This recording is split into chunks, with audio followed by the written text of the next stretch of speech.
सहनावतु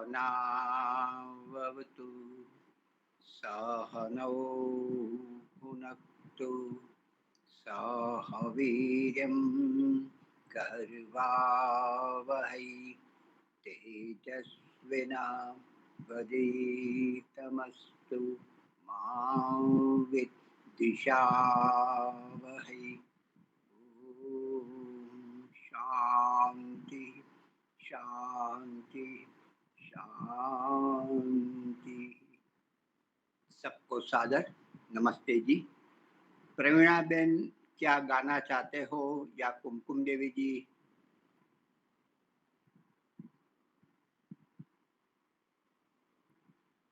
योगेश्वरी माता जी, वो नहीं तो योगेश्वरी माता जी जी जी जी।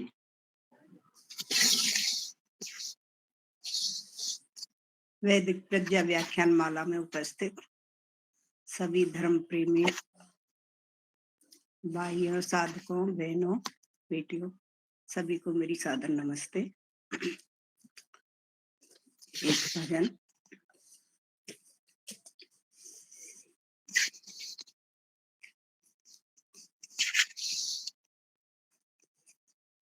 सुख धाम सदा तेरा नाम सदा, सुख धाम सदा तेरा नाम सदा, कोई तुझ सा और महान नहीं। कण कण में रहा, घट घट में बसा, तेरा अपना कोई मकान नहीं। सुख धाम सदा तेरा नाम सदा, कोई तुझ सा और महान नहीं। कोई दीन दुखी जो पुकारे तुझे, सुनता है प्रभु तू सदा उसकी। कोई दीन दुखी जो पुकारे तुझे, सुनता है प्रभु तू सदा उसकी। तुझे कहते हैं नाथ दयालु सभी, तुझे कहते हैं नाथ दयालु सभी, कोई तुझ सा दया निधान नहीं। सुख धाम सदा तेरा नाम सदा, कोई तुझ सा और महान नहीं। तूने यूं तो रचाए जमी आसमां, पर्वत सागर बहती नदियां। तूने यूं तो रचाए जमी आसमां, पर्वत सागर बहती नदियां, पर ढूंढने तुझको जाए कहाँ, पर ढूंढने तुझको जाए कहाँ, तेरा पता व कोई निशान नहीं। सुख धाम सदा तेरा नाम सदा, कोई तुझ सा और महान नहीं। हे जगत पिता है जगत पति, कोई जान सका न तुम्हारी गति। हे जगत पिता है जगत पति, कोई जान सका न तुम्हारी गति। क्या योगी यति क्या साधु सती, क्या योगी यति क्या साधु सती, कोई दूजा तेरे समान नहीं। सुख धाम सदा तेरा नाम सदा, कोई तुझ सा और महान नहीं।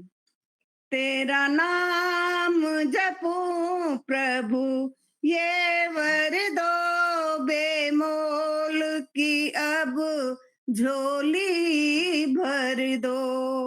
तेरा नाम जपूं प्रभु ये वर दो, बेमोल की अब झोली भर दो। करुणा निधि अब करुणा कर दो, करुणा निधि अब करुणा कर दो। कोई तुझ सा करुणा निधान नहीं। सुख धाम सदा तेरा नाम सदा, कोई तुझ सा और महान नहीं। कण कण में रहा घट घट में बसा, तेरा अपना कोई मकान नहीं। सुख धाम सदा तेरा नाम सदा, कोई तुझ सा और महान नहीं। बहुत सुंदर। मैं अपने विचार प्रस्तुत करता हूँ।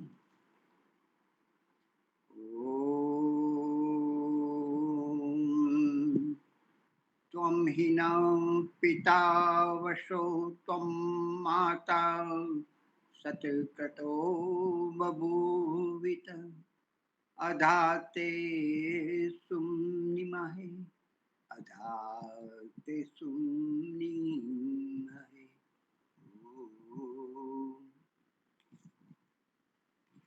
जीवन, मानव जीवन उत्कृष्ट जीवन है।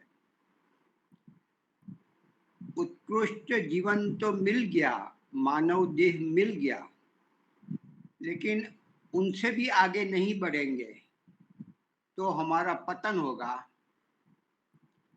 तो जीवन को पवित्र, उत्तम, श्रेष्ठ, सार्थक, सफल बनाना हो तो हमें हर पल चुनना पड़ता है किस मार्ग पर चलूं। दो मार्ग मुख्य, श्रेय मार्ग, प्रेय मार्ग, कठोपनिषद बोलते हैं। अन्य भी नाम से वेदों में बहुत सारे प्रकार भी बताए।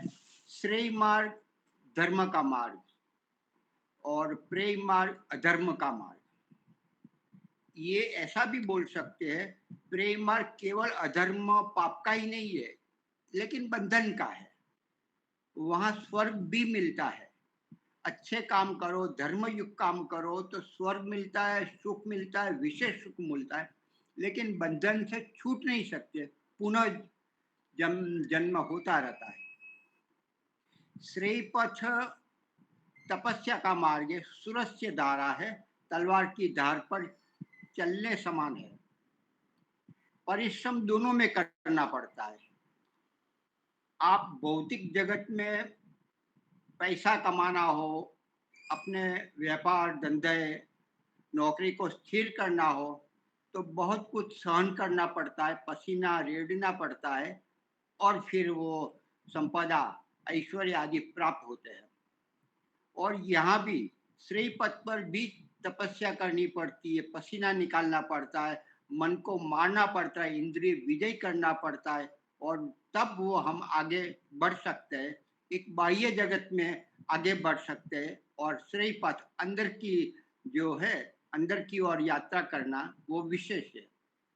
तो हम वास्तव में जो बाहर है, नहीं है ऐसा नहीं बोल सकते। लेकिन वो प्रस्तुतिकरण केवल है, अंदर की प्रस्तुतिकरण हम बाह्य अपने व्यवहार द्वारा, चेष्टाओं द्वारा, वाणी द्वारा आदि कार्यों द्वारा प्रस्तुत करते हैं, प्रकट करते हैं। श्रेय पथ पर जाना चाहिए क्योंकि वह ईश्वर का मार्ग है, तपस्या का मार्ग होते हुए भी वही चुनना चाहिए। तो श्रेय पथ पर जो चलता है वो चाहे कितनी भी उसकी उम्र हो, यदि वो विवेक और जोश से चलता है तो युवा है। युवा किसको कहते हैं? अभी हमारे 2 दिन पहले आचार्य सुरेंद्र कुमार जी निचोड़ धाम एक बार गत वर्ष हमने बुलाया था, इस बार भी बुलाएंगे। और शनिवार को भी हम एक यज्ञ करने जा रहे हैं अहमदाबाद, वहाँ भी उनका वक्तव्य और करेंगे। तो वो सुरेंद्र कुमार जी ने कहा कि युवा किसको कहते हैं? नौजवान बोलते हैं, नौजवान। नौजवान युवा होते हैं। नौजवान, एक जुबान नहीं, 2 जुबान नहीं, 3 जुबान नहीं, 5, 6, 7 भी नहीं, नौजीवान। नौ का मतलब क्या? पूर्ण संख्या। पूर्ण संख्या, उसमें कोई कटौती नहीं होती है। 9 का अंक बोले 9 एकू 9, 9 आ गया। 9 दू 18, 8 वत्ता 1 9, 9 ताई 27, 2 और 7 9 आया। 9 चौक 28, तो 45 वो भी 9 आया। 54 वो भी 9 आया। 63 वो भी 6 प्लस 3 9, सारे अंक 9 9 आते। 9 यदि पूर्ण है, यदि युवान वही है, नौजवान वही है जो अपना पूर्ण सामर्थ्य के साथ, पूर्ण विवेक के साथ, पूर्ण बुद्धि के साथ, समस्त भावना के साथ जो या होम करता है, साहस करता है, वह युवा है, वही नौजवान है। युवा वह है, उनको उल्टा दो युवा को, वायु, जो वायु के समान तेज हो, तीव्र हो, शक्तिमान हो, वह युवा है। तो हमारे गुरुकुल की कुछ बातें बता दूं। हमारे यहाँ 1.5 मास पहले 2 ब्रह्मचारी आए, नए बिल्कुल। एक यूपी से आया, निहार, नहीं यूपी नहीं, सॉरी, बिहार से आया। और दूसरा एक हिमाचल से आया। दोनों बच्चे को रखा गया। 17, 18, 19 ज़्यादा से ज़्यादा, वही, नहीं वयस्क है नहीं छोटा है, अपने आप को करता है, बड़ा हो गया है, मुझे फूट गई है, लेकिन फिर भी बच्चा ही है। आज के समाज में बड़ा होते होते 40 वर्ष हो जाते हैं, तब बड़ा हुआ ऐसा बोल सकते हैं। 20 वर्ष में कोई निर्णय शक्ति कुछ समाज ने कुछ दिया नहीं, नहीं माता पिता ने। तो वो 1 महीने से थोड़ा व्यथित है, क्या करूं, अच्छा नहीं लगता, मन नहीं लगता। मेरे पास 3 बार आया है कि मन नहीं लगता। मेरे को किसमें मन लगता है कि याद आती है माता जी को। मेरे को माता जी को याद, तो मैं फोन करूं माता जी को, यहाँ ले आओ 2 मास 6 मास के लिए, यहाँ ले आओ। पर वहां तुझे नहीं जाना, यहाँ जो मेहनत करेगा तो तेरा जीवन बन जाएगा। यहाँ छोड़ देगा ना, केवल 1-2 वर्ष रह जाएगा, छोड़ देगा, तो भी तू इस दिनचर्या में आएगा, जिससे तेरी प्रगति होगी, भौतिक जगत में भी बहुत आगे निकल जाएगा। यहाँ का दल विद्यार्थी भी यदि थोड़ा संस्कृत सीख ले और अच्छा जीवन व्यवहार बना ले, तो भौतिक जगत में तू बहुत कमा सकता है, बहुत कुछ काम कर सकता है, यश गान भी तू तेरा गा सकते है, इतना तू सामर्थ्यवान बन जाएगा। सब समझाया। नहीं कि घर जाना है, मेरे को क्या याद आया कि फेसबुक देखना है, मेरे को फेसबुक देखना, ये सब छोड़ने, ये सब हम छूटने चाहते हैं और हम लगभग छोड़ रहे हैं, और तू इसमें क्यों पड़ा है? मित्र को क्या सुनना है, क्या दिखाना है? मित्र भी तुझे मिलने आए, ऐसा तू थोड़ा व्यक्तित्व बना 1 वर्ष। तो फिर कहा कि मुझे कहीं घूमने ले जाओ। मेरे को घूमने तो कहाँ ले जाऊँ, मैं कहीं आश्रम में जाऊँ तो ले जाओ। नहीं, आप प्रांतिज जाते हैं, प्रांतिज ले जाना। तो आचार्य की सम्मति ली, प्रांतिज एक दिन ले गया। कुछ खरीदना था, खरीद आया। फिर दूसरे दिन 2 दिन छोड़ के भी उसे दूसरी बार उनको कान में पीड़ा हो रही थी, तो उनको स्पेशल मैं ले गया, दवाई ली। और कान में कचरा था, निकाल दिया डॉक्टर ने, इस प्रकार से। मतलब आज के बच्चे ये भी नहीं जानते कि कान भी साफ करना चाहिए, दुखता है, पीड़ा होती है, ये सब तो ये नहीं सिखाएगा, वो रूटीन में नहीं माता पिता ने बताया।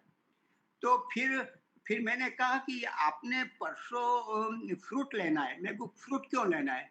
कि फ्रूट है ना कि मैं 1.5 दर्जन लाया था, लेकिन वो खलास हो गई। मेरे को कैसे? एक ही दिन में, 2 ही दिन में 1.5 दर्जन कैसे खलास हो गई? अरे मेरे साथ में जो मित्र है ना, उसने एक ही दिन में, एक ही रात में 8 खा गए, 8 खा लिए बिना पूछे। मेरे को ये क्या हो गया? 8, इतना वो भूखा था। मतलब बच्चों को इस वातावरण में कभी रखा नहीं, और यहाँ तो रात्रि में वो बिना पूछे 8 केला खा गया। मैं वो अभी खा गया तो खा गया, कोई बात नहीं, मैं दूसरा ला दूंगा, लेकिन बोलना मत भाई, नहीं तो मुझे बोलेंगे आचार्य गण की बे इसने को खिला दिया। आचार्य ने कहा कि इसको गाड़ी से भी उतारना मत, छोड़ना मत, नहीं तो चला जाएगा तो बदनामी होगी, यहाँ तक। तो फिर भी थोड़ी छूट रखी। तो ये स्थिति है, वो छोटा लड़का नहीं है, 20 वर्ष का है। तो मैंने थोड़ा आगे पीछे थोड़ा एक भावना से, एक मानवता, एक बच्चा है, भले बड़ा बच्चा है लेकिन बच्चा ही है वास्तव में, तो उनको मैं चलो ले ले। और पिताजी ने भी कह रखा था कि इसको तुम जो खर्चा हो मेरे मुझसे ले लेना, मांग लेना, मैं आपको दे दूंगा, 1,000 अकाउंट में डाल दूंगा। तो ये तो दूसरी बात, तो ये स्थिति एक के लिए दया करके लिए, तो उसको अन्याय लगा कि भाई मुझे नहीं मिला, लाओ मैं खा लूँ, अपना ही मित्र है ना, कहाँ मना करने वाला है। होगा तो शायद ये समाज का होगा, संस्था का होगा, धर्म का होगा।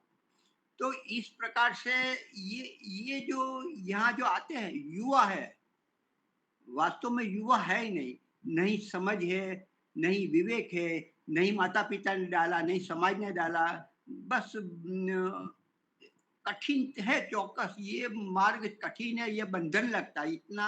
जो 13 एकड़ की जमीन है वो भी बंजर जेल लगती है, खुली जेल है ये, बाहर नहीं जाते। तो ये स्थिति है। तो ऐसे ही बहुत सारे हमें भी हुए हैं। ऐसी स्थिति बच्चा का मन इतना विस्फोट करता है, क्योंकि यहाँ दिखा है नहीं और सीधा डाल दिया, जेल में डाल दिया, सुवर्ण नगरी में डाल दिया, लेकिन जेल ही है उनके लिए इतना क्षेत्र। तो ये स्थिति है।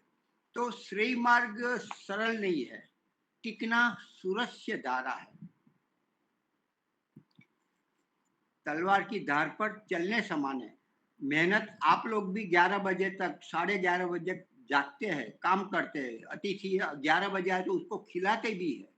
यहाँ भी ये होता है, यहाँ हम भी दौड़ते हैं, आप भी दौड़ते हो, सुबह में आप भी 5 बजे उठती हो, 4:30 बजे, 4 बजे भी उठना पड़ता है, और यहाँ भी उठते हैं। लेकिन यहाँ होकर हमारी ये दिनचर्या बनी रहती, घंट के नाद के अनुसार।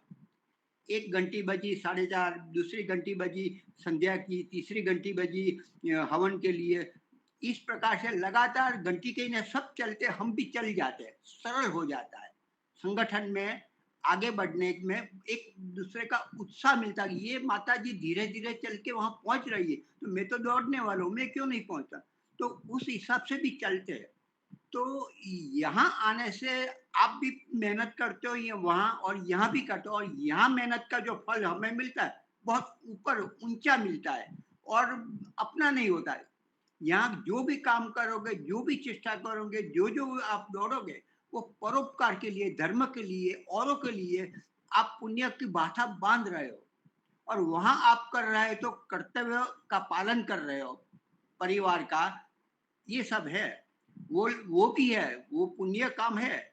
लेकिन जितना यहाँ मिलता है औरों के लिए, हम भी छोड़ के आए, हम अपने पिताजी को 97 ईयर के आज भी है, पोते का भी प्रेम, अच्छा किसको पोता नहीं प्यारा होता, वो सब छोड़ के यहाँ आए हैं। तो यहाँ छोड़ के बहुत सारे बच्चों या तो बड़ों का आशीर्वाद मिलता है, पुण्य भी मिलता है, ये बात है। दोनों में पुरुषार्थ है, पुरुषार्थ कहाँ लगाना है, बहुत लगा दिया। अब आत्म कल्याण के लिए हमें लगाना चाहिए। तो हम श्रेय पथ के पथिक बने, और श्रेय पथ के पथिक बनने के लिए घर में भी घर छोड़ के आगे समाज में, राष्ट्र में और विदेश में भी जाना चाहिए, मतलब विस्तृत होना चाहिए। विस्तार कब करोगे? यही आयु में, यही मानव देह में चारों आश्रम पूरे करने, और अपने लिए जी लिया परिवार में, अभी समाज के लिए जिए, अभी राष्ट्र के लिए जिए और औरों के लिए जिए। तो इस प्रकार का हमें करना चाहिए।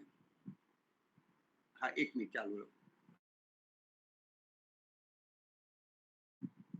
तो हमें वास्तव में हाँ, हमारे एक ब्रह्मचारी आए हैं, मैंने अभी बात की। हाँ, ये हमारे नए ब्रह्मचारी है जी, उनको मैं ले गया 2 दिन बस।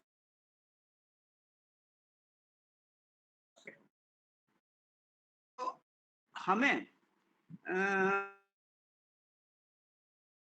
पथ पर जाना है, धर्म का मार्ग, तपस्या का मार्ग चुनना है। हर क्षण कुछ न कुछ हम चुनना ही पड़ता है, बुद्धि का निर्णय लेना पड़ता है, और जो बुद्धि का निर्णय ले उसी पर हम चलते हैं। और आक्रमणम आरोहणम जीवतो जीवतो अयनम, चलना चलना, चलते रहना, चलते चलते कहीं ना कहीं मंजिल तो मिल जाए, ऐसा कभी नहीं होता। काम करने से पूरा होता है, नहीं करने से नहीं होगा, ऐसा का वैसा पड़े रहेगा। जाते जाते सारी नदी अब समुद्र में मिल जाए, ऐसे हमें भी सफलता मिलेगी, ऐसा कभी नहीं होगा। तो हमें चलते रहना नहीं है, जुस्सा के साथ युवा बन के अपने आप को या होम करना है, साहस करना है। कुछ मात्रा में डेंजर जोन में जाना भी गलत नहीं है, इतना भी नहीं हो कि हम प्राणांत हो जाए, इतना भी नहीं हो, लेकिन कुछ तो विशेष साहस करके डेंजर जोन में भी जाना चाहिए।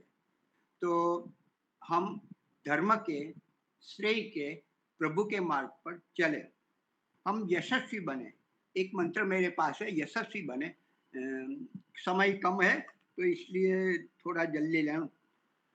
मंत्र है, यशो माँ ध्यावा पृथ्वी, यशो माँ इंद्र बृहस्पति, यशो भगस्य विंदतु, यशो माँ प्रति मुच्यतम, यशस यशसा अस्या संसदो अहम प्रवदिता श्याम।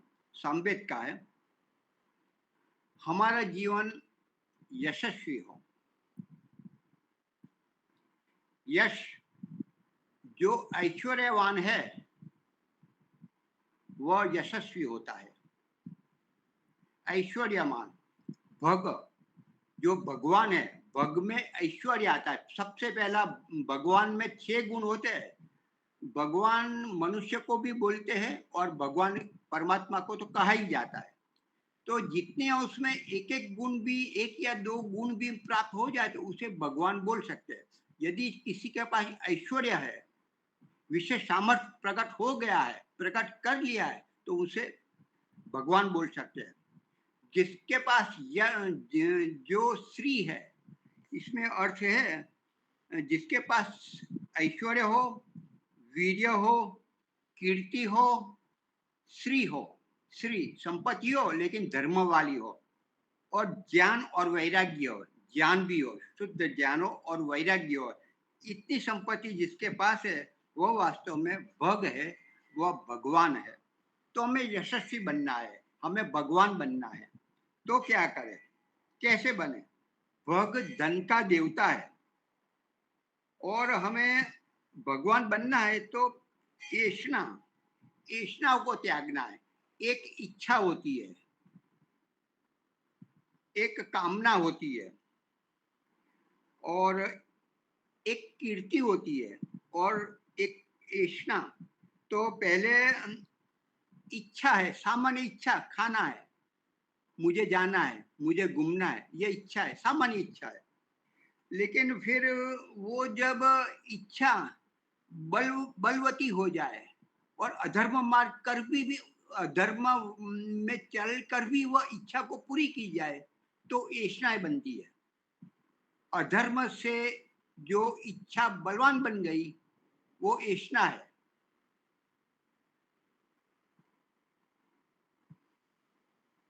तो सामान्यतः कीर्ति होती है, कीर्ति है ना, तो रजस प्रधान है। कीर्ति राजा राज कीर्तिमान हो तो वो रजस है। रजस उसमें थोड़ा अल्प हिंसा भी होती है, किसी को थोड़ा दुख भी होता है, लेकिन काम तो अच्छा करता है, तो मिश्रित होती है, वो उसको कीर्ति बोलते हैं। और यश, यश बिल्कुल शुद्ध पवित्र त्याग पूर्वक विशेष पुरुषार्थ के साथ जो किया जाता है उसे यश कहते हो। और जो गलत इच्छा है, जैसे भी तैसे मेरी इच्छा पूर्ण हो, लोकेशना पुत्रेशना, ये काम इच्छा, ये सब होते हैं, अधर्म पूर्वक भी वो पूरी करते हैं। तो इच्छा होनी अच्छा है, इच्छा होगी तो हमारी गति होगी, प्रगति होगी, विशेष उन्नति होगी। लेकिन ऐसा बन गई तो तमस से आवृत हो जाती है, अधर्म पाप करवाती है और नीचे योनि में ले जाती है, आत्मा का हनन करने वाली है, परमात्मा के विरुद्ध चलने वाली है। तो हम बोलते हैं कि यशस्वी बने, यशो माँ प्रतिमुच्यता, मैं यश से कभी भी पृथक न हो जाऊं, हमेशा हर कार्य में हर विचार में मैं यशस्वी हूं।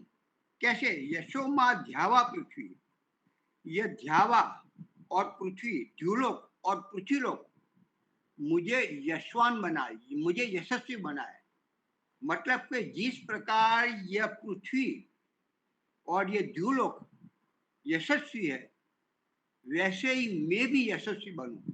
उनके उनमें जो जो विशेषता है, विशेष गुण है, विशेष स्वभाव है, उनको जानूं, पहचानूं और मैं अपने जीवन आचरण में लाऊं। ये पृथ्वी माता है, सबके लिए है, हर प्राणी की रक्षा करता है। मनुष्य की करती है, बंदर की करती है, सर्प की करते हैं, वृक्षों की भी करता है, पहाड़ों की, नदी की, झरने, सरोवर, जो जो कुछ पृथ्वी के ऊपर है सबकी रक्षा करती है। और पृथ्वी के अंदर जो जो खनिज संपदा है, तेल हो, गैस हो, कुछ भी हो, अंदर से भी रक्षा करते हैं, बाहर से भी, ऊपर से भी, सब तरह से पृथ्वी माता गोल फिरकर भी, घूमकर भी वो काम कर रही है, हमारे कल्याण, जीव मात्र का कल्याण करती है, सहन करती है। चाहे इसमें कितना भी खोदो, कुआ घर से घरा बनाओ, 400 फुट आप अंदर पाइपलाइन लगाओ, लेकिन वो पानी तो सबको देगा। वो सर्व काल में सर्व जन के लिए हमेशा सबका कल्याण करती है। तो इसलिए पृथ्वी यशस्विनी है। पृथ्वी माता धारण करती है, माँ भी पृथ्वी के समान है। वो सब दुख सहन करती है, सब दुख भूल जाती है जब बच्चा गोद में आ जाता है, जब धरती पर अवतरित होता है, सब पीड़ा 9 मास की एक ही क्षण में भूल जाती है। तो माँ वो पृथ्वी समान है। तो आप जिस प्रकार से गाथा अनेक लोग, अनेक ऋषि मुनि और परमात्मा ने भी गुणगान पृथ्वी माता के गाए, तो ऐसी यशस्वी, ऐसा यश मुझे भी प्राप्त हो, ऐसा हमें प्राप्त करना है। ध्यावा, जिस प्रकार के द्युलोक भी परोपकार करता है, अन्यों के लिए जीता है, अपना स्वार्थ कुछ नहीं, अपना कोई कुछ सौंदर्य अपना दिया, चारों ओर हल्का सा प्रकाश फैला दिया, सबको मोहित कर दिया, उसके बदले में कोई आपके घर बिल नहीं आता, कोई आपको बदले में कुछ देना नहीं पड़ता। तो सर्व समय, सर्व काल में, सर्व जन के लिए, सबका, सब प्राणी के लिए हित करने वाला होता है, सबको आनंद प्रमोदित करता है। तो ऐसा यश जो द्युलोक को मिलता है और उससे ही सारे लोक लोकांतर घूमते हैं और आकर्षण अपाकर्षण उसके बीच में बैलेंस रखते हैं और हमारा सभी का बहुत सारा उपकार करते हैं। ऐसे ध्यावा और पृथ्वी समान हमें प्राप्त हो। इंद्र और बृहस्पति, यशो माँ इंद्र बृहस्पति, इंद्र और बृहस्पति, ध्यावा पृथ्वी, ये द्युलोक है, यह शरीर, शरीर कोई जो ब्रह्मांड में यही शरीर में है, ये द्युलोक है। और पृथ्वी पैर आदि है, जो अपने कमर के नीचे का भाग सारा पृथ्वी है। तो दोनों मिलकर हमारा यशगान करते हैं, हमारे यशस्वी, हमारी सफलता देता है, हमें आगे बढ़ाता है, दोनों मस्तिष्क भी और पैर भी।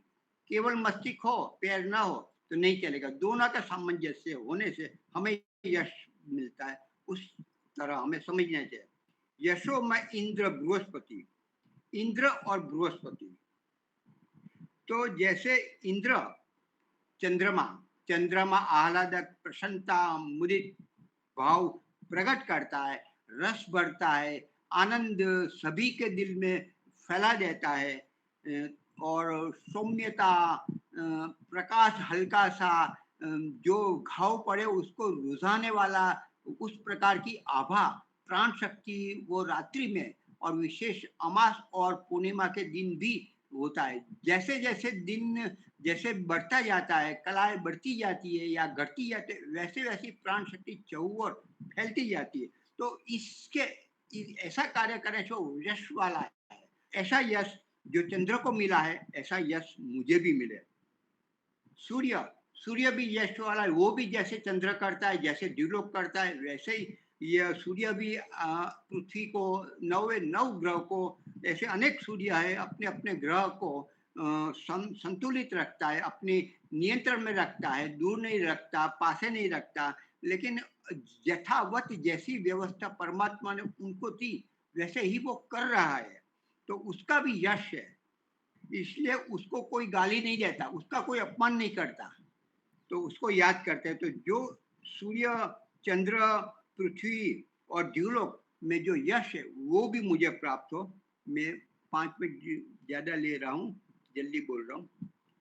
फिर यशोमा प्रतिमुच्यताम, मैं यश से कभी भी अलग ना हो, यश मेरे साथ सदा ही बना रहा है, मैं रहूं ना रहूं, मेरा यश रहा है। कीर्ति थोड़ी हल्की हो जाती है, कुछ वर्ष तक बनी रहती है, लेकिन यश तो राम का आज भी है, कृष्ण का आज भी है। हम यशस्वी बने, यशो का हमारा यशोगान गाया जाए। तो कीर्ति वो रजस प्रधान है, वो राजा की रहती है, उनके लिए प्रोपेगेंडा करना पड़ता है। प्रोपेगेंडा में कभी गलत को भी अच्छा बनाकर बड़ा बढ़िया पैकिंग के साथ प्रस्तुत किया जाए, उसकी प्रशंसा, उन गुण कीर्तन करना जाए। लेकिन यश ऐसा है, हमारा कार्य बोलता है, हमारा जीवन बोलता है। तो तीसरा बोले यशस्यास्य संसदो, हम जहां भी जाए, जहां बैठे, जिसके साथ संबंध स्थापित करें, वो प्रवदिता बोले। हम प्रवदिता, अच्छा बोलने वाला, प्रकृष्ट मात्रा में बोलने वाला, लाभ देने वाला बने, प्रवक्ता बने। हम परवक्ता नहीं। बहुत सारे के सब कुछ मैं इतना इतना अच्छा बोला और मैं ही सब करूंगा, तो ये सुनने वाले क्या करोगे? जो परवक्ता नहीं। एक महाराज से, महाराज हमारे थे, तो बहुत अच्छा वक्ता बोले, और रात्रि को देखा तो वो तो जींस पैंट में घूम रहे थे और गरबा गा रहे थे नवरात्रि में। ये क्या हो गया? ये तो आप पंडित है, आर्य समाज पंडित, गरबा गा रहे हो, कितना अपना आर्य समाज बदनाम होगा। अरे भाई, मैं आदमी नहीं हूँ, मेरा कोई शौक नहीं, मेरे को ठीक है, लेकिन अभी यहाँ तो मत करो, इतना तो करो। तो वास्तव में सभी मैं करूं ऐसा वो बोलते, तो आप क्या करोगे? हंसते हुए सब कहते हैं कि वास्तव में प्रवचन क्या, वास्तव में वो खुद बोलता है, वो करता है, जीवन में उतारता है। जो उतारा है, जो उतारने का प्रयास करे, वही बोलना चाहिए, वही प्रभाव होता है।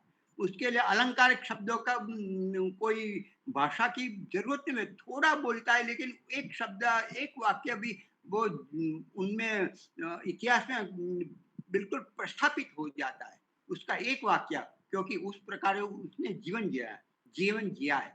रविशंकर महाराज ने एक अच्छा अर्थ है, આપણે બધા ઘસાઈ ઘસાઈને ઉજરા થઈએ, ઘસાઈને ઉજરા થાય એને જ માણસ કહેવાય। जो तपकर प्रकाशित हो जाए वही मनुष्य है, उसका यह वाक्य है। तो पूरा जीवन वो इतना संघर्ष किया और प्रकाशित हो गए, उसका यश गान गाते हैं। तो इस प्रकार से हम यशस्वी हुए। तो समय भी एक 5 मिनट 6 मिनट ज्यादा लिया। धन्यवाद। ओम शम। जी योगेश्वरी माता जी, आप।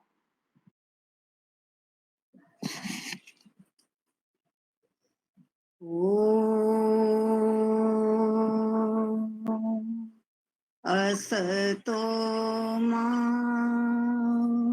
सद्गमय तमसो मा ज्योतिर्गमय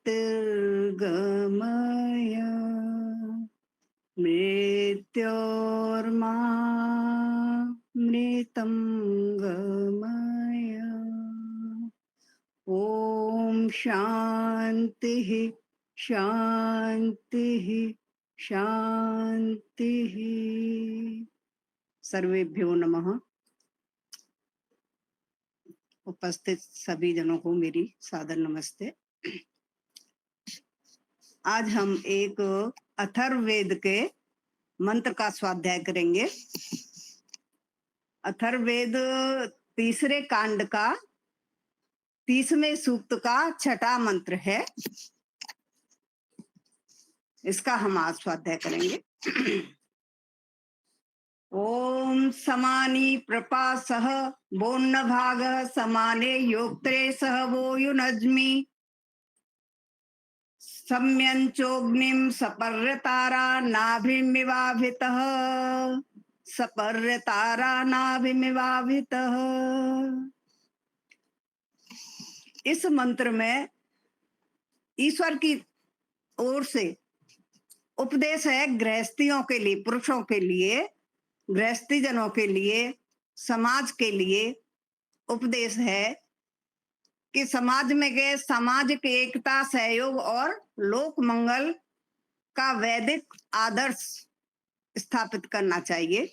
तो इस मंत्र का अभी हम पहले अर्थ देखेंगे। ईश्वर का आदेश है, उपदेश है, हे गृहस्थ आदि मनुष्यों,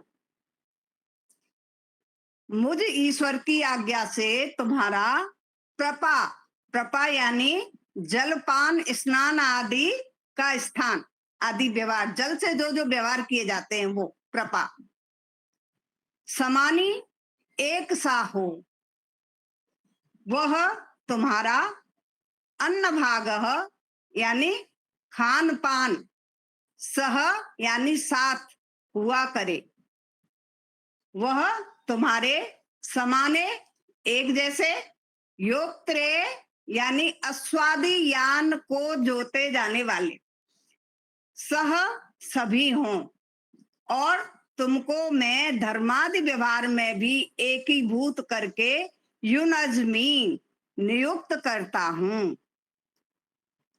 जैसे आराह, आराह यानी चक्र के आरे, अभितः यानी सभी ओर से, चारों ओर से, नाभिमेव बीच के नाल रूप काष्ठ में लगे रहते हैं, अथवा जैसे ऋत्विज लोग और यजमान यज्ञ में मिलकर अग्नि आदि के सेवन से जगत का उपकार करते हैं, वैसे ही सम्यंचः, सम्यंचः यानी सम्यक प्राप्ति वाले तुम मिलकर धर्मयुक्त कर्मों को सपर्यत एक दूसरे का हित सिद्ध किया करो।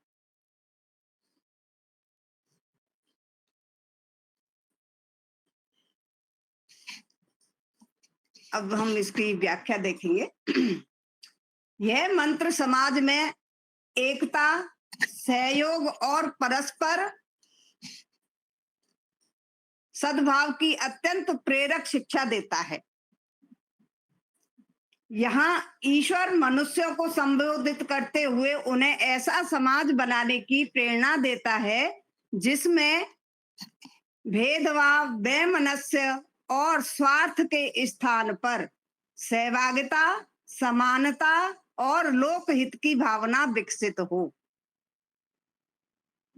मंत्र का प्रारंभ समानी प्रपा से हुआ है। प्रपा का अर्थ यहाँ पर जलपान यानी जल से जो कार्य किए जाते हैं, जल पीना, जलपान, स्नान, स्नान भी हम जल से करते हैं, अथवा जो जल से युक्त स्थान होते हैं,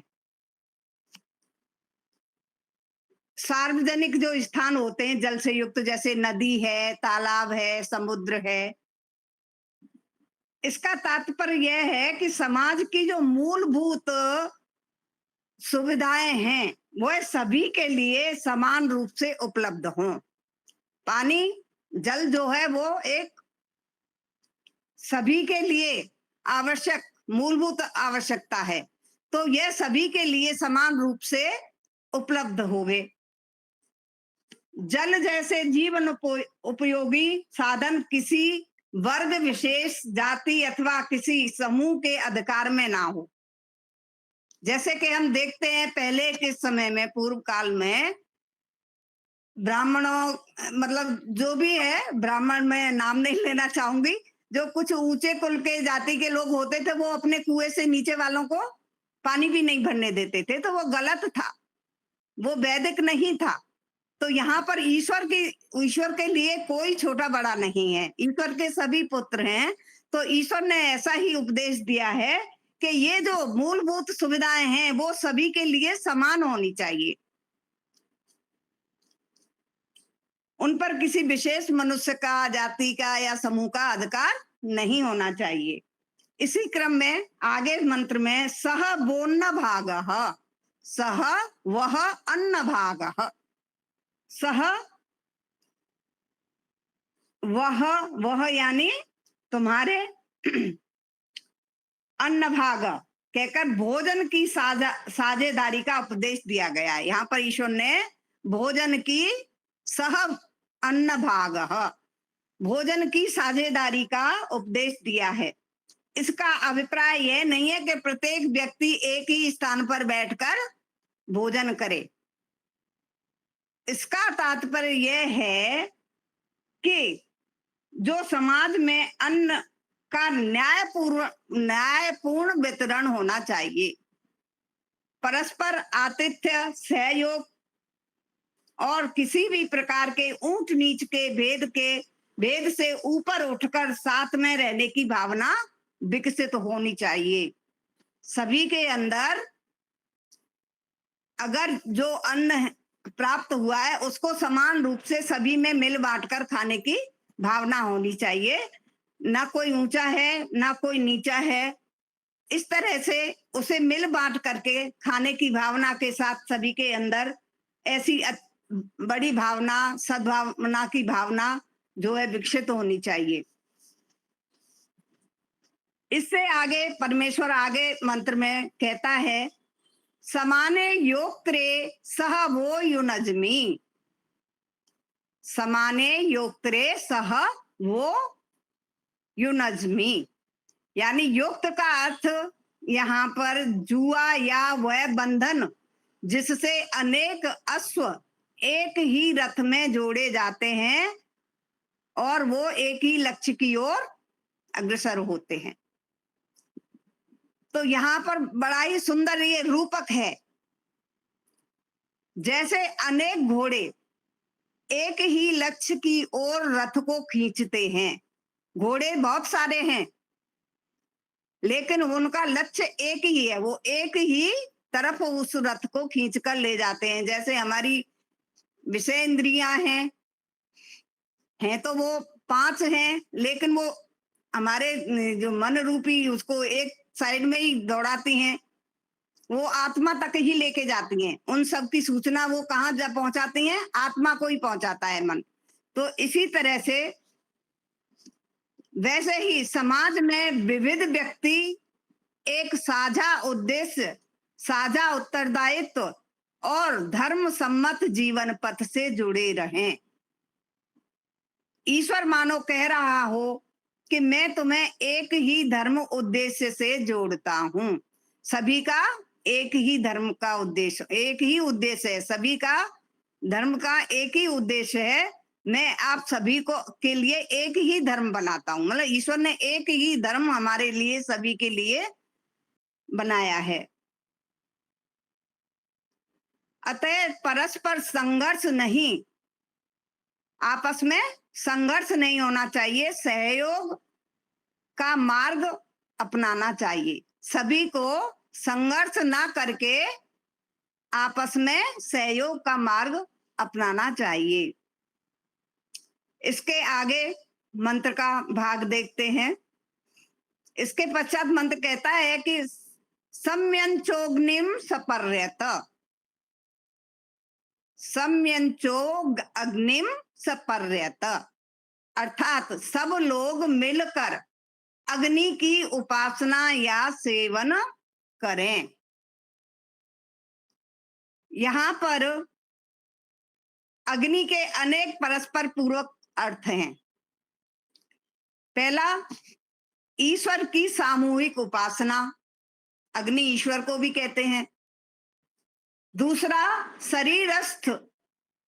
शरीरस्थ जठराग्नि और स्वास्थ्य की रक्षा, जो हमारे शरीर के अंदर जठराग्नि है वह हमें पाचन का कार्य करती है, उसी से हमारा स्वास्थ्य अच्छा रहता है। तो शरीरस्थ जठराग्नि और स्वास्थ्य की रक्षा है। तीसरा, यज्ञ एवं हवन द्वारा पर्यावरण शुद्धि और लोक कल्याण के कार्य करना। यज्ञ और हवन से क्या है, एक तो पर्यावरण शुद्ध होता है, जिससे ये एक लोक कल्याण का कार्य है, सभी के लिए है। चौथा है, भौतिक अग्नि और विज्ञान का रचनात्मक उपयोग करके शिल्प, उद्योग और समाजोपयोगी कार्यों की उन्नति करना।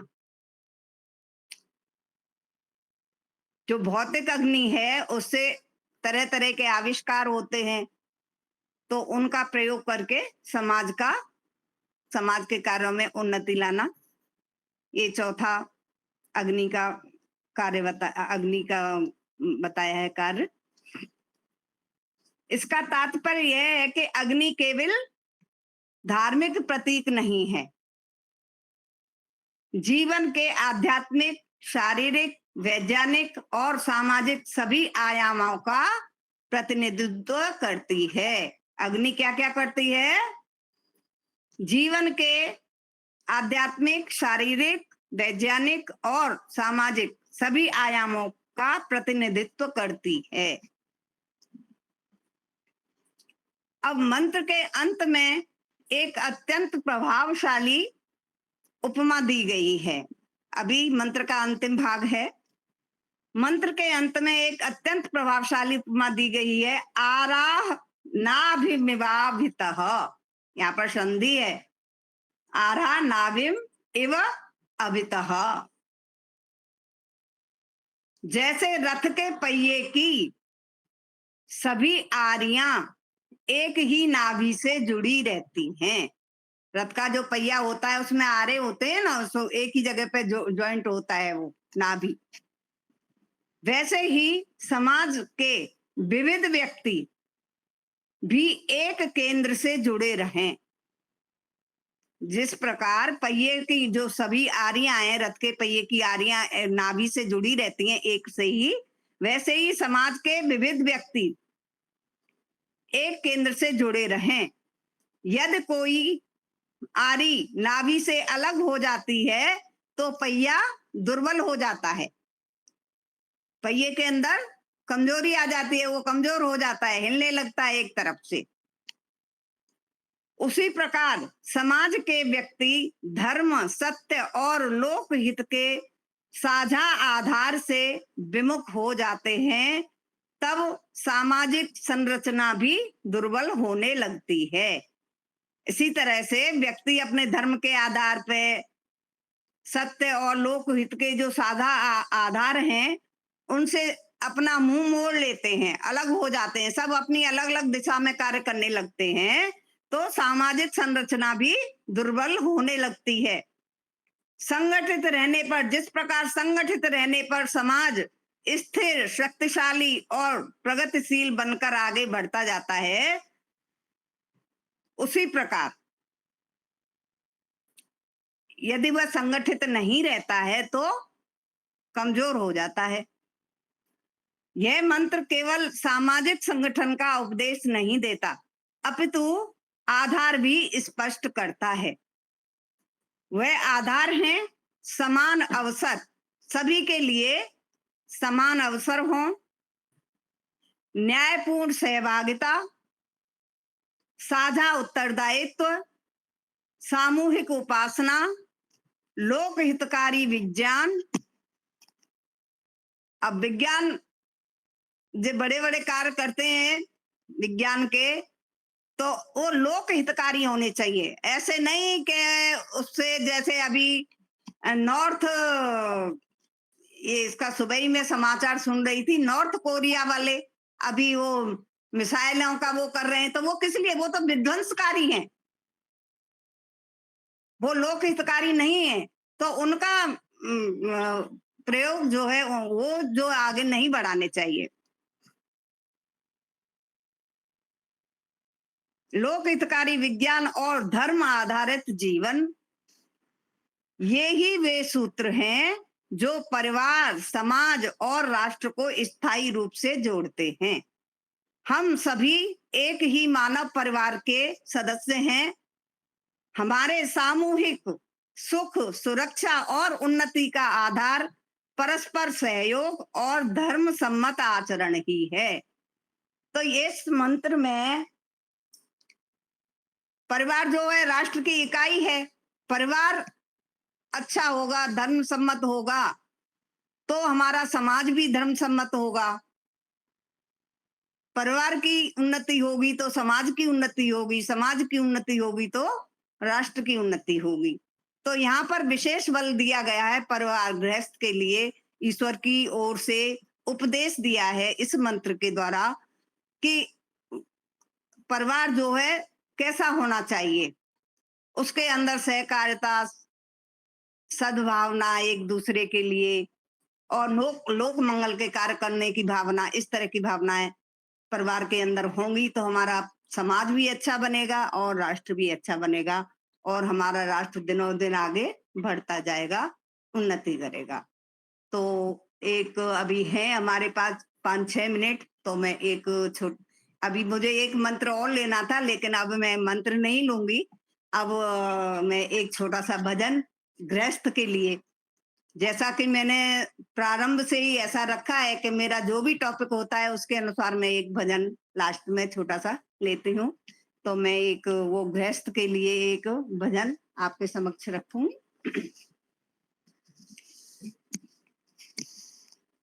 ऐसे तो सन्यास आश्रम को ही बड़ा बताया जाता है, लेकिन गृहस्थ आश्रम को भी स्वामी जी ने भी, जो गृहस्थ आश्रम का ये अपना सत्यार्थ प्रकाश में गृहस्थ आश्रम वाला जो अध्याय है उसमें उसका बहुत उल्लेख किया है। वहां पर एक मंत्र दिया है, ये मंत्र वहीं से मैंने लिया है सत्यार्थ प्रकाश से। तो गृहस्थ का बहुत ऊंचा दर्जा दिया है स्वामी जी ने। तो मैं गृहस्थ का एक भजन आपके समक्ष रखती हूँ। वैसे ये भजन थोड़ा सा कठिन है गाने में, 2 जन हो तो गाए, लेकिन मैं प्रयास करती हूँ क्योंकि मुझे पसंद है बस। गृहस्थ क्या महान है, हाँ है। गृहस्थ क्या महान है, हाँ है। कोई प्रमाण है, हाँ है। मनु का विधान है, हाँ है। दूसरा कोई आश्रम भी क्या इसके समान है। दूसरा कोई आश्रम भी क्या इसके समान है। ना ना ना ना ना ना ना ना, गृहस्थ क्या महान है, हाँ है। मनु का विधान है, हाँ है। जैसे सारे नदी नाले बहे चले जाते हैं, जैसे सारे नदी नाले बहे चले जाते हैं, अंत में वो सारे देखो सिंधु में समाते हैं। अंत में वो सारे देखो सिंधु में समाते हैं। इसी तरह गृहस्थ का आधार सभी पाते हैं, ये ऊंचा स्थान है, हाँ है। क्या कोई प्रमाण है, हाँ है। मनु का विधान है, हाँ है। दूसरा कोई आचरण भी क्या इसके समान है, दूसरा कोई आश्रम भी क्या इसके समान है। ना ना ना ना ना ना ना ना, गृहस्थ क्या महान है, हाँ है। जैसे सारे जीवों का वायु सहारा है, गृहस्थ आश्रम पर यूं ही संसार सारा है। जैसे सारे जीवों का वायु सहारा है, गृहस्थ आश्रम पर यूं ही संसार सारा है। इसके बिना ना कहीं किसी का गुजारा है, ये आश्रम प्रधान है, हाँ है। क्या कोई प्रमाण है, हाँ है। मनु का विधान है, हाँ है। दूसरा कोई आश्रम भी क्या इसके समान है, दूसरा कोई आश्रम भी क्या इसके समान है। ना ना ना ना ना ना ना ना, गृहस्थ क्या महान है, हाँ है। ब्रह्मचारी वानप्रस्थी और सन्यासी जितने हैं, दूसरे सब आश्रम के यहाँ निवासी जितने हैं, ब्रह्मचारी वानप्रस्थी और सन्यासी जितने हैं, दूसरे सब आश्रम के यहाँ निवासी जितने हैं, गृहस्थ ही के आश्रय हैं, जगतवासी जितने हैं, ये स्वर्ग का सोपान है, हाँ है। क्या कोई प्रमाण है, हाँ है। यदि वैदिक रीति से गृहस्थ जीते हैं तो वह भी स्वर्ग का सोपान है। जैसा कि मुनि जी ने बताया कि श्रेय मार्ग और प्रेय मार्ग, ये है प्रेय मार्ग, लेकिन अगर वैदिक रीति से हम जीते हैं गृहस्थ को तो यह भी श्रेय मार्ग की ओर ही ले जाता है। चारों आश्रमों में श्रेष्ठ गृहस्थ को बताया है, वेद के अनुकूल यहाँ जिसने भी चलाया है। सारे आश्रमों श्रेष्ठ, चारों आश्रमों में श्रेष्ठ गृहस्थ को बताया है, वेद के अनुकूल यहाँ जिसने भी चलाया है। मधुर सुख अपार जग में उसने ही पाया है, ये गृहस्थ सुख की खान है, हाँ है। मुक्ति का सोपान है, हाँ है। कोई प्रमाण है, हाँ है। दूसरा कोई आश्रम भी क्या इसके समान है, दूसरा कोई आश्रम भी क्या इसके समान है। ना ना ना ना ना ना ना ना, गृहस्थ क्या महान है, हाँ है। कोई प्रमाण है, हाँ है। मनु का विधान है, हाँ है। वाह वाह माता जी, धन्यवाद। आपने तो गृहस्थ का बहुत बड़ा यशोगान गाया। बहुत मजा आ गया, बहुत मजा आ मुझे गया, तो लगता है बहुत अच्छा, बहुत आनंद आ अच्छा। गया, आनंद आ गया। बहुत ही अच्छा संन्यास एक गाया। मुक्ति का कृष्ण द्वार है, वो भी जन्माष्टमी। मुझे बनाना पड़ेगा। संन्यास एक मुक्ति का द्वार है। संन्यास बिना पूर्ण शांति कहीं नहीं है।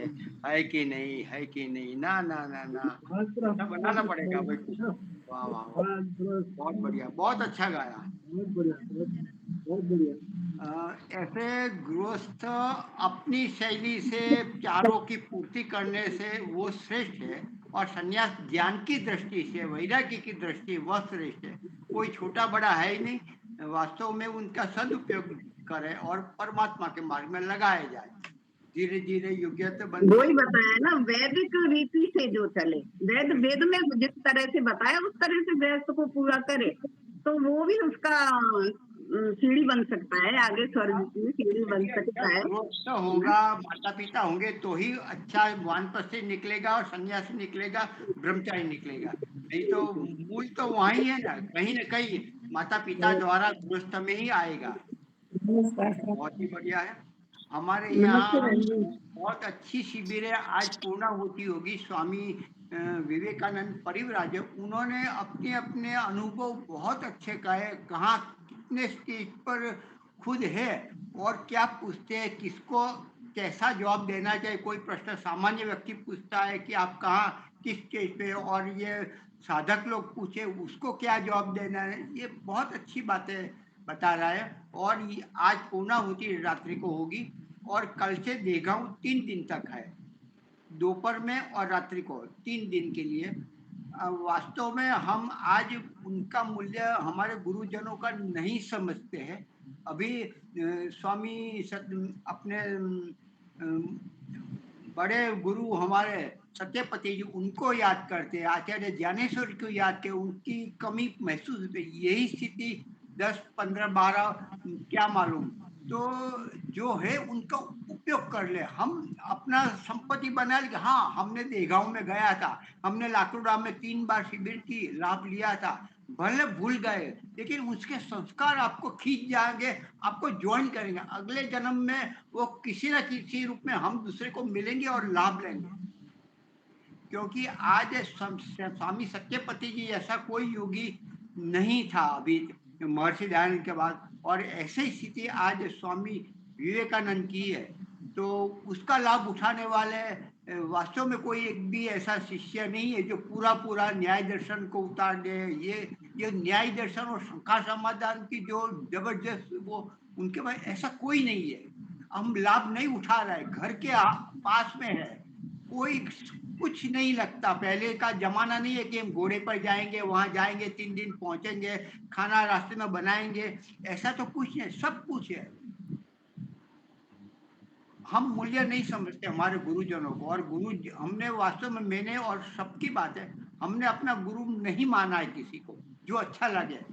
हम पहचानते ही नहीं, हमारे पास वो कसौटी नहीं है। कसौटी मतलब ऐसे सिद्धांत के रूप में स्वामी जी ने जैसा लिखा है ऐसा तो कोई नहीं मिलेगा, लेकिन जितना हो सके वैसा तो आज भी कुछ है जिससे हम प्राप्त कर सकते हैं।